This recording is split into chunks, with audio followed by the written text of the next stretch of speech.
สบายดีเนาะมื้อนี้อาจารย์จ้ามานำพาพี่น้องแก้บทโจทย์คือข้อนี้เนาะเป็นหัวบทเกี่ยมในเก่งหรือว่าซับเสียงมสเนาะฉะนั้นในข้อนี้เพื่อนว่าถ้าว่า it เท่ากับ4บวกให้5 ขั้น 2ของ15ทั้งหมดกำลัง1ส่วน3บวกให้4บวกให้5 ขั้น 2ของ15ทั้งหมดกำลังลบ1ส่วน3เนาะแล้วจงสหาค่าของอีกกำลัง3ลบให้3อีกบวกให้12มีค่าเท่ากับเท่าใดเนาะฉะนั้นเราจะมาแก้นั้นให้เราไปสังเกตอยู่จุดนี้ก่อนเนาะฉะนั้นเราต้องอิงจากบทโจทย์เนาะหรือว่าปัญหาของมันคือเราต้องจากอีกเท่ากับ4บวกให้5 ขั้น 2ของ15ทั้งหมดกำลัง1ส่วน3แล้วก็บวกให้4บวกให้5 ขั้น 2ของ15ทั้งหมดกำลังลบ1ส่วน3เนาะฉะนั้นต้องจัดตัวนี้ก่อนแล้วเป็นในนั้นเราก็ต้องไปแก้เนาะฉะนั้นอาจารย์จะวางเนาะอาจารย์วางเนาะวาง m เท่ากับc เนาะเท่ากับ c จะวาง m เท่ากับ c บวกให้5 ขั้น 2ของ15ทั้งหมดกำลัง1ส่วน3เนาะแล้วก็วางn เนาะเท่ากับ c บวกให้5 ขั้น 2ของ15เนาะแล้วก็ทั้งหมดกำลังลบ1ส่วน3ฉะนั้นเราขึ้นกำลัง3ทาง2ข้างทั้งหมดนี้เลยเนาะฉะนั้นเราได้เลยเนาะ m กำลัง3จะเท่ากับเมื่อเรายกกำลัง3เข้าไปแล้วจะได้3มาหารกับตัวนี้ส่วน3นี้แล้วตัวนี้จะมืดไปเนาะจะยังเหลือแต่ c บวกให้5 ขั้น 2ของ15นั่นเองเนาะย้อนว่าเมื่อเรายกกำลัง3ทั้ง2ภาคเนาะแล้วจะได้คือเอา3มาหารกับ3ตัวนี้มืดไปเนาะแล้วเราก็ยกกำลัง3ทั้ง2ภาคให้ n ตัวนี้เนาะจะได้ n กำลัง3เนาะแล้วก็เท่ากับ4บวก5 ขั้น 2ของ15ทั้งหมดกำลังลบ1ย้อนว่าลบ1นี้ยังกำลังลบ1นี้นะมันยังคงตัวอยู่เนี่ยบ่มีตัวฮอนได้เนาะฉะนั้นฮอนได้เลข3ฉะนั้นยังเหลือลบ1แล้วเขาจะได้สมผลไม่คือบัดนี้เขาจะได้สมผลไม่เนาะฉะนั้นเขาจะได้สมผลไม่คือเขาได้เนาะเขาได้ฉะนั้นเขาได้อีกนี้ไปเท่ากับ m บวกให้ n เนาะมันจะได้อีกไปเท่ากับ m บวกให้ n ฉะนั้นเราต้องขึ้นกำลัง3ทาง2ภาคเนาะเพื่อแจกตามเอกผลคนจื้อขั้น3เนาะเราจะได้อีกกำลัง3ยกกำลัง3ทาง2ภาคเลยเนาะแล้วก็ได้มาคือm บวกให้ n ทั้งหมดกำลัง3ฉะนั้นจะได้อีกกำลัง3เท่ากับ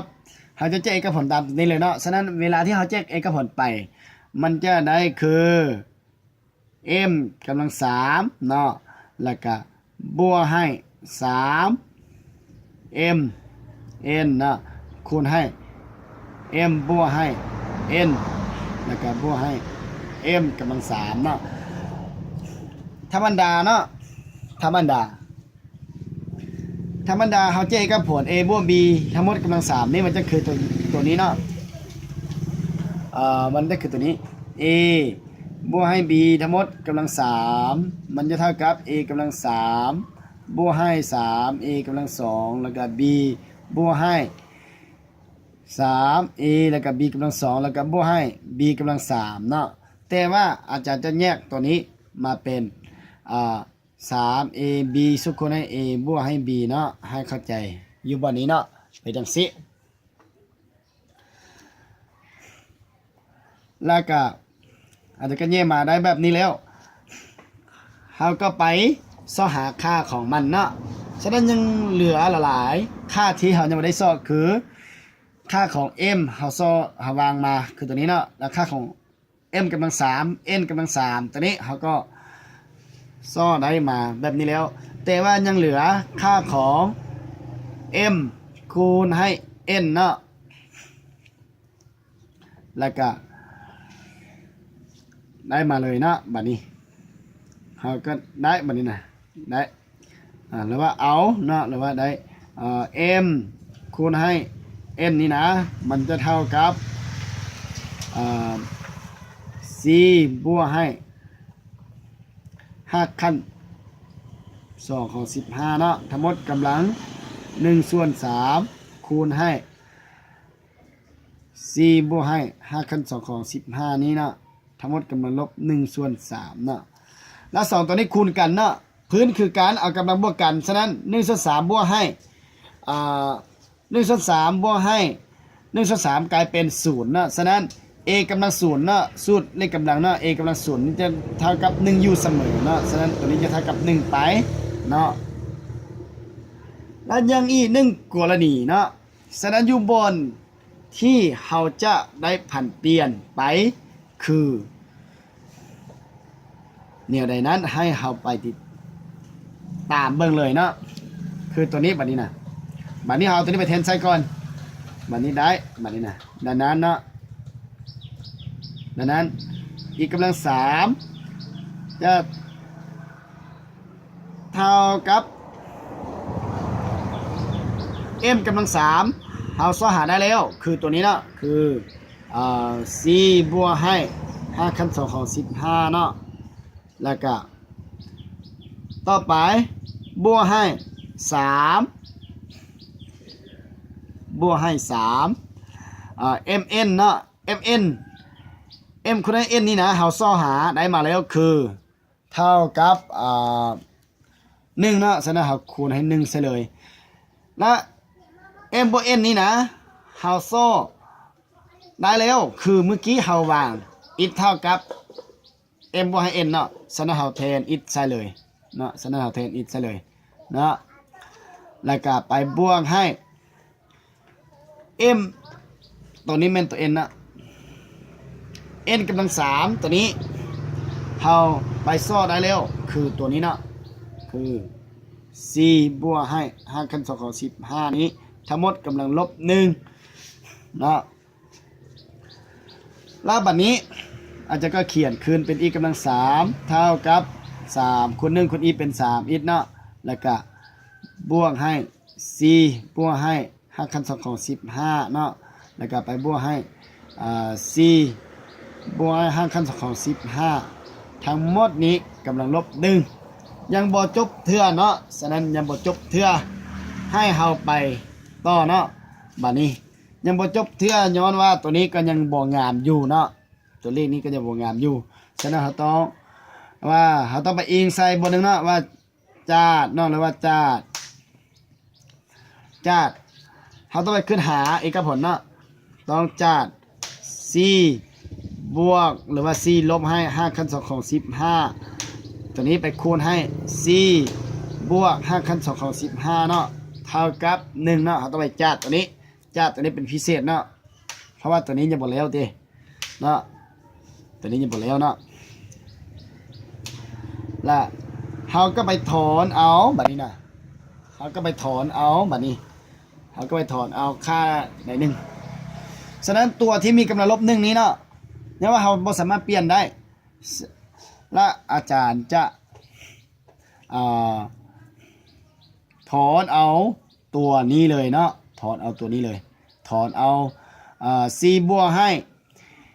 5ขั้น2ของ15เนาะฉะนั้นอาจจะถอนเอาเพราะว่าจุดนี้เนาะคือจุดที่มีกำลังลบ1และหาสารตัวนี้ไว้แล้วถอนเอา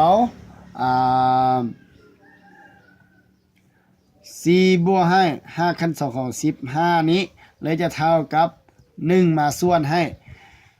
c ลบ5ขั้น2ของ15เนาะนี่เขาก็ถอนได้มาคือแบบนี้เนาะแล้ว แล้วบัดนี้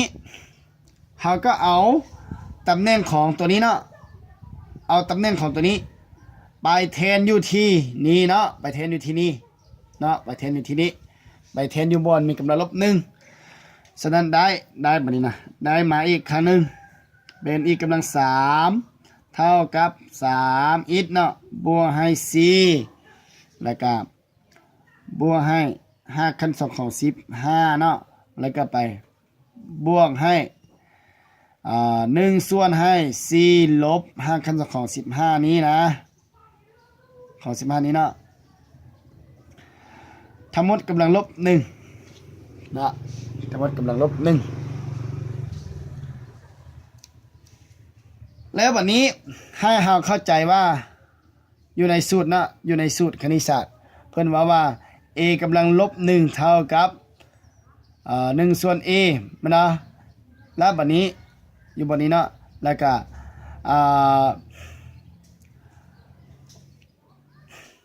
อยู่บนนี้1ส่วนให้ a ทั้งหมดกำลังลบ1เนาะเท่ากับ a เนาะมันก็เป็นแบบนี้เนาะฉะนั้นปีนคืนฉะนั้นตัวนี้หมายถึง a ทั้งหมดนี้นะทั้งหมดตัวนี้นะ